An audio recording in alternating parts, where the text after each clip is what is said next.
What's up, all you wonderful cosplayers and prop masters? So today I'm pleased to have on my channel Gail Dowdle, aka the Queen or Queen Elizabeth. So welcome to Cosplay Therapy. Thanks for agreeing to be here with me. Absolutely. Would you mind giving us a brief intro of yourself? Sure. I've been cosplaying for 15 years now. Jeez. I'm a mom. I'm a 8th grade science teacher. And I now have a business. So I'm kind of doing all these juggling things. But cosplayed, contests, competed, judged. I've done lots and lots of things. I love it. I love helping support people in the community too. So, and yeah, I play Queen Elizabeth at all the Renaissance fairs here in Utah. So I'll bet. Yeah. No, that's great. Yeah. I first saw Gail at FanX Salt Lake Comic Convention and didn't know in that moment that someday I would be interviewing her in her crafting space. So pretty cool. I want to just say to my audience, especially those who've been following me for a long time now, I want my channel to be more than just me showcasing the stuff that I build. I want it to be more than just Lucid Vision cosplay as a cosplayer. I want it to be about the community of cosplay. I want to bring people in here and I want them to share their stories and why they cosplay and what it does for them. My channel is now called Cosplay Therapy. I want to show why that makes sense to those of us who do it. So I am honored to have you here with me as my first full-on cosplayer spotlight. Thank you. So. Well, I am Elizabeth the First, so it makes sense, right? Elizabeth Right? Oh, geez. And that just made it so much greater. Right on. So we'll just dive right in. The first question I have is, and you mentioned it in your intro, how long have you been doing cosplay? So it's been 15 years since I kind of started dabbling, but it's 11 years of like really focused on it. But I was cosplaying before that a little bit and doing a little bit here and there. I don't usually pull those costumes out very much anymore. So yeah, I think for a lot of us, we think of our first cosplays we did, and it's not that we're not proud of them. Yeah. But it's like, yeah, that was the thing I did. I learned from that one. We got better. Yep. Yep. And it's always fun to take a classic cosplay that we did a long time ago and develop it further, and you look at the comparison from now to then. It's kind of night and day for a lot of it. Well, sweet. All right, so you've talked about when you started, how long ago. What was it that influenced you to do it? So I always loved making costumes. I always loved to sew. I took sewing classes in middle school, which I teach middle school now, so it seems very appropriate. But there was FantasyCon was a con that was kind of in between when FanX started. I hadn't gone to FanX yet. It was the smaller fantasy related thing. Sean Astin was going to be there. So my husband bought me tickets as a gift and I was like, oh my gosh, it's amazing. I have to have something to wear. So I made my first Arwen gown, which is not the much better version that I have behind me. And we went and got pictures with Sean Astin. And actually it's kind of funny because this year I got pictures with Sean Astin again, but with the better gowns. So I have this like kind of a glow up. Yes. And so that was really fun. I was like, ooh, this is cool. And then my husband teaches as well, and he teaches Shakespeare, and we love Shakespeare. Okay. So I told him, I said, well, I'm going to make you a Shakespeare costume. So I did. And it was so detailed and so many beads and things like that. At least at the time, I thought it was so much. Compared to what I do now, it was nothing. But I made that for him, and I was like, wow, that was a lot of fun. And then I was like, you know who's even more fancy? Queen Elizabeth, and then we would match. So I made a matching gown, and I just lost myself in it, and became obsessed with doing all the details and trying to create this thing that looked period accurate. It was not anywhere close to it. We all learn, right? It's okay. You start somewhere, and it's fine. Yeah. But yeah. So, and once I did that, I kind of was just like, wow, this is amazing. I ended up kind of a weird happenstance, ended up being in the FanX competition and got obsessed at that point. It was kind of a last minute thing where I talked to someone and was like, how do I get in this? And then that was when it was much smaller. That was something like that would not happen today. But once that happened and I went up on stage with my husband and the two of us were there and thousands of people screaming, I was like, I want this. I want this. So yeah, and what I didn't realize is how many people would look to me and be like, "Can you help me with this? Can you? I would love to become what you are." I'm like, "I'm nothing. I'm nobody." Dude, I made my first dress 4 sizes too small. I didn't even know that the pattern sizes were not what real sizes were. Okay. So like, I really screwed up. So like, that's kind of how I got all into it, and then I just started realizing that it made me feel so happy to just sit and go into the flow, right? So. What have been the most positive experiences you've had doing cosplay? So obviously, competing has been fantastic. Like, adrenaline rush being on stage is just so fun to have people cheering for you. But I would actually say that the most exciting thing has been some stuff that I've done with my business lately. So I sell tiaras, but I set up my booth so that it looks like a castle, and I dress as Queen Elizabeth. So some of the things that I've done is when people buy a tiara, I give them the option that I can crown them. Cool. And then when I crown them, I give them the option that I can present them and we can cheer for them. And what's cool is a lot of people come in, they're like, "Oh, this is so fun for little girls." I'm like, no, it's not the princess closet. It's the queen's closet. Yes. So I'm like, most of my tiaras are for women who are like, "I am a queen." I'm like, "I guess you are." Or not even just women, right? Like anybody. Sure, Men, women, gender fluid, like whatever. Doesn't matter to me. And so there have been some really cool experiences where I have a fancy chair when I do it, and I'm like, "All right, please sit on the throne." And that in and of itself is like, "Oh my gosh, I get to sit on the throne." So they sit down on the throne, and because I look fancy, they think I'm important. I'm not, but like, it's fun. And so they sit down, and I crown them, and I talk to them about the fact that like, they're, what's the title? Like, what's your title that you want to be called? So I did Pride Festival in Salt Lake as well, and so people got to tell me like, this is the title that I'd want. And then I turn around and I present, and I always ask, because I understand social anxiety, so I always ask, "Would you like me to?" And so I stand, and I'm a teacher, so I can project, and I'll say, I present to you so and so, Queen so and so, or Prince, or King, or Their Majesty, or whatever it is. Your Majesty. And then people around, I'm like, 3 cheers for the Queen or whoever, and random strangers will cheer, "Long live the Queen." So I start it, and we do it 3 times, and so people join in. And I've done it at FanX, and I've done it at Renaissance Fair. The Renaissance Fair people are the ones who cheer in the most, which is fabulous. But even at FanX, like, people walking by would be like, "What's going on? I'm going to cheer with them." And I've had people in tears about it. That they're like, I've never felt that important in that moment. And I've had parents come back and be like, "You do not understand what you just did for our 16-year-old girl. Like, that was her moment. Like, she is going to remember that." People film it. Like, it's like, they're like receiving an award. You love me. You really love me. It's one of the reasons why I kind of started my business, is I wanted people to feel special. Yeah. So the fact that I've been able to take my queen persona through all of that, and like, all the awards and stuff are great, and I love that, like, that I was able to win those, and I was able to be a judge. That was incredible. But like, the chance to get other people to feel like a queen or a king or like something special is just, it's so cool. It's so awesome. I feel like I'm giving them an experience, not just, "Oh, you bought a tiara today." Yeah.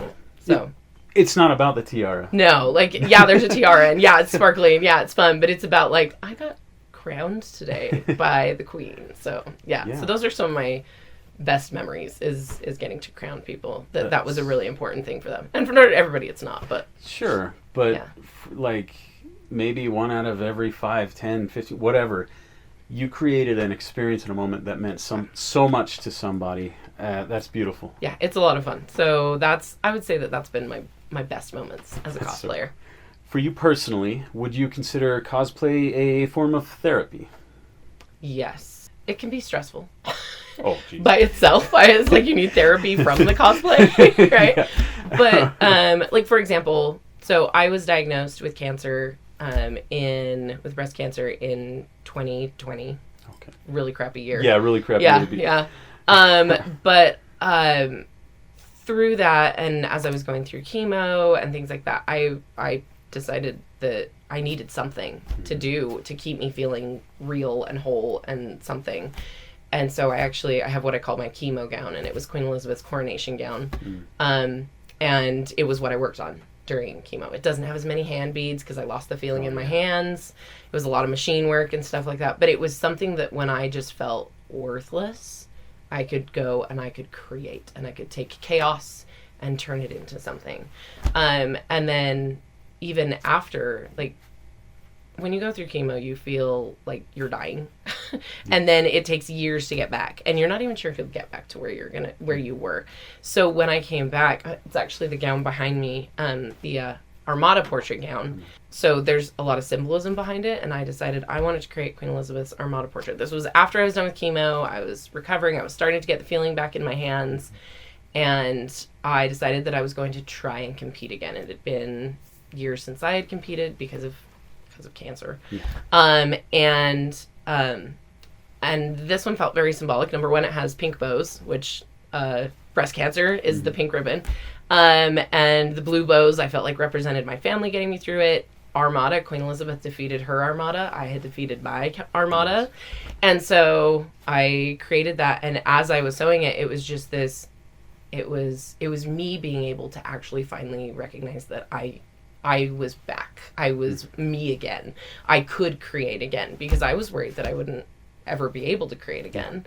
And then I competed with that one, and that one won me first in Masters, actually. So that's the highest I've ever won at FanX, is first in Masters. So that was such a cool thing that I actually was recognized for it. But just the gown itself was very much therapy of me recognizing that I could create something, and and just getting into that, like I say, getting into the zone, you know, when you get into the zone and you're working, and it just helped me stop worrying about everything else. So what would you say is your message to the world, whether it's to other cosplayers or people outside of the community, or maybe those who bully or whatever? What would be your message to the world in terms of cosplay?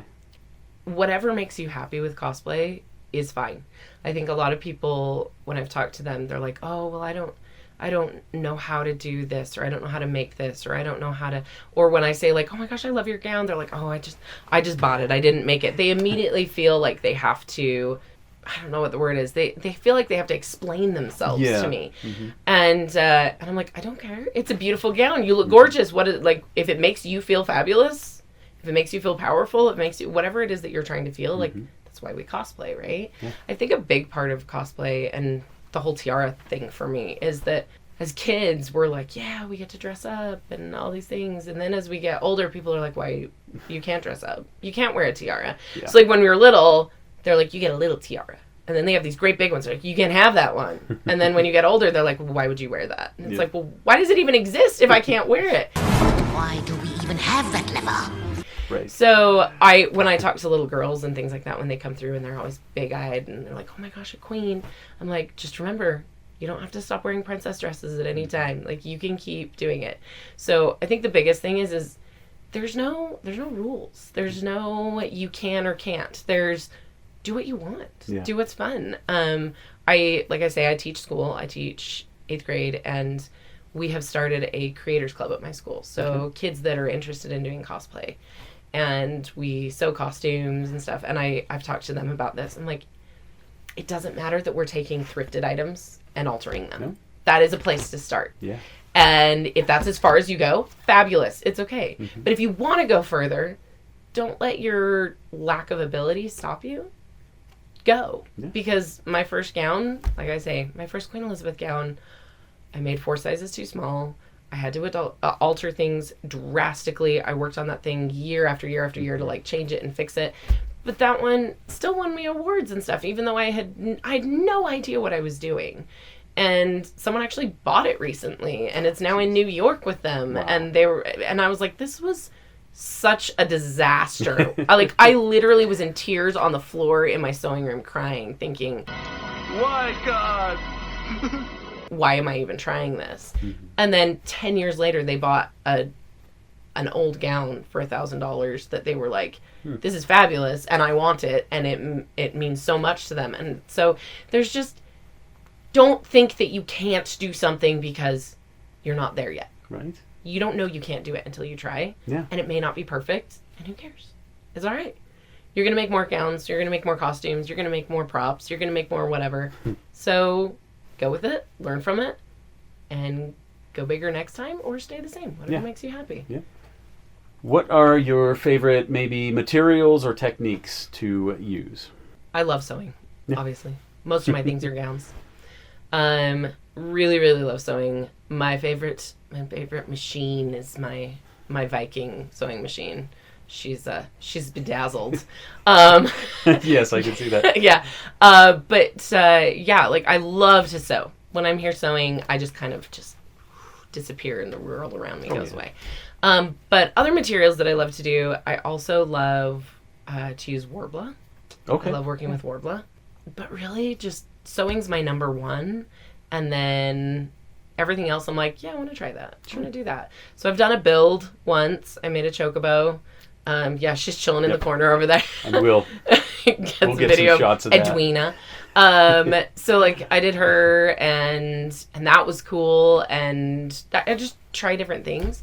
But I would say like my favorites is sewing, and I love doing details. Mm-hmm. So I've learned some different techniques. I did kantan, and I don't even know how to actually pronounce it, but embroidery that I did the sleeves for Arwen out of, because that's the embroidery it looks like they had used. It's a chain link embroidery. Okay. I feel like I definitely am just like, I want to try this and this and this and this. But my favorites is sewing, and even though it hurts me, like putting beads on things and adding all those little itty bitty details are really, really fun to me. Nice. So fabric and beads is probably your main material. Yeah, well, and right now it's tiaras and rhinestones. Yeah, so, there's that too. Lots of shiny little bedazzling. That's spread cool. the sparkle. Yes, that's so great. I would ask what your favorite character to cosplay is, but I think we have an idea. Gee, let me think. Any others that you've personally done, or is that So my second favorite, I love Queen Elizabeth, obviously, because that is who I am most of the time. She lives on through you. Yes, yes, she does. But actually, my vampire, and there's a lot of people who, and that's that one over there. Okay. A lot of people actually, when I say, what's your favorite of my gowns, or like, I can't decide what to wear to this, like, what should I wear? They're like, the vampire. So she's based on the Duchess of Blood is the name of it, and she's based on Elizabeth Bathory, who was an actual historical figure that actually, like, killed women and bathed in their blood. Oh, it's kind of the idea, where like some of the ideas of where vampires came from.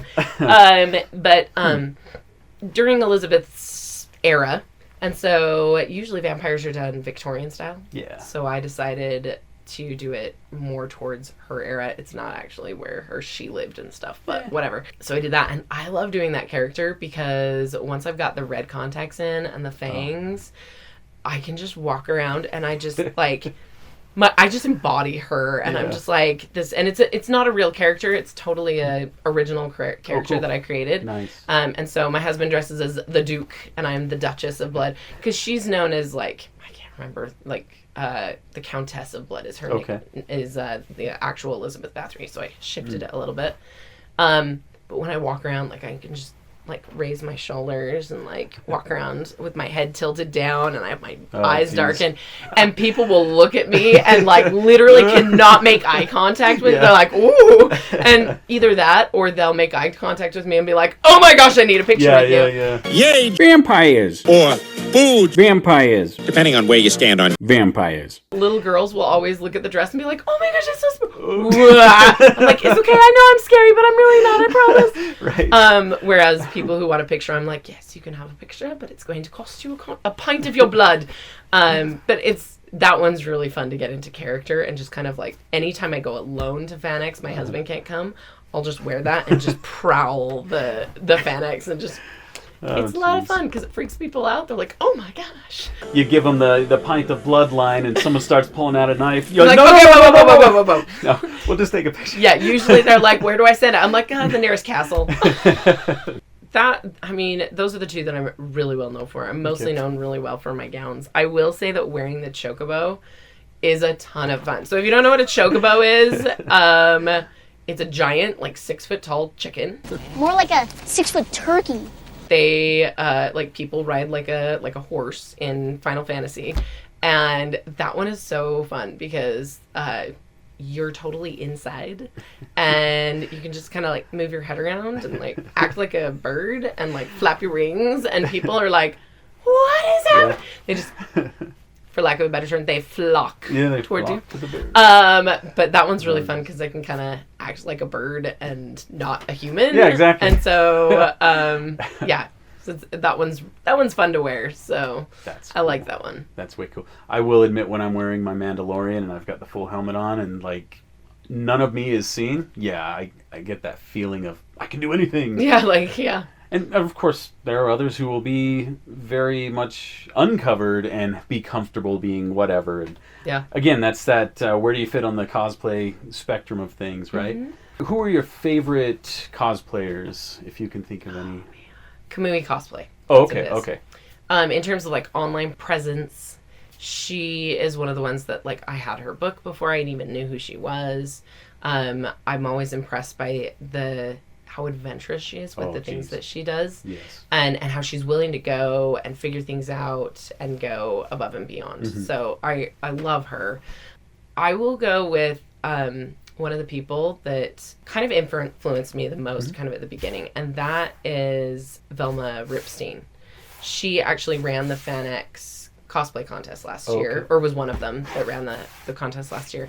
My first competition was my steampunk Batgirl, and she was competing as a Pokemon hunter. Oh. And not like a Pokemon hunter like, go Pikachu, but like she hunted Pokemon and made her outfit out of Pokemon like pelts and things like that. It was unbelievable. I can't even remember how many Pokemon were on it. So she beat me that year. Like she got first and I got second, and I was like, yes, absolutely.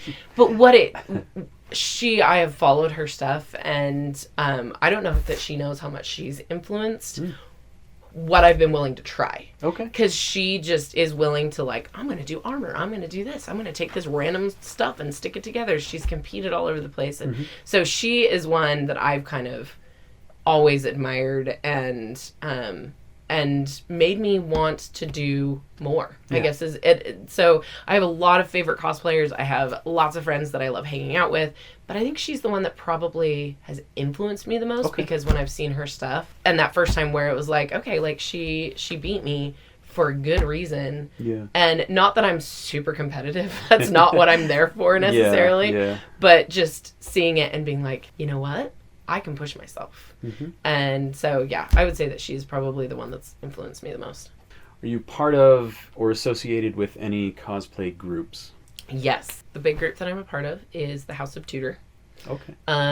Or the Tudor Guild. Kind of go by both names. Yeah. So it's Henry VIII and all of his wives, and I'm Queen Elizabeth, and there's Mary Tudor, and so we do, we are the ones that go do the Renaissance Fair together, and we've developed some really cool things with creating questing during the Renaissance Fairs so that people can be knighted, and so that's been a lot of fun to be a part of that group. And while it's shifted and changed over years, and it's really, really focused on historical stuff, we're not like gatekeeping historical, like I'm sorry, did you use a sewing machine? You're not allowed to be here. So we're not like that. We're trying to educate people about the people during the time and giving them kind of this immersive experience, so they get to walk into a throne room, talk to His Majesty Henry VIII and his daughters Elizabeth and Mary, and that's the group that I'm a part of, and it's a lot of fun. That's and cool. It's been what's gotten me staying with Elizabeth, I think, because I had a reason to make new gowns. I was going to be doing this on a regular basis. It was going to be every year, and now it's multiple times a year because we do Cedar City as well as the Utah Renaissance Fair as well as the Tooele Renaissance Fair. This year I'm going to go do Price. So, but the House of Tudor does a few of those that are around here, and they've been a great support in helping people learn about the historical stuff. So, which I love. So that's cool. So the Tudor House. Yep, Tudor. Right. Yep. Is there anything else you'd like to add?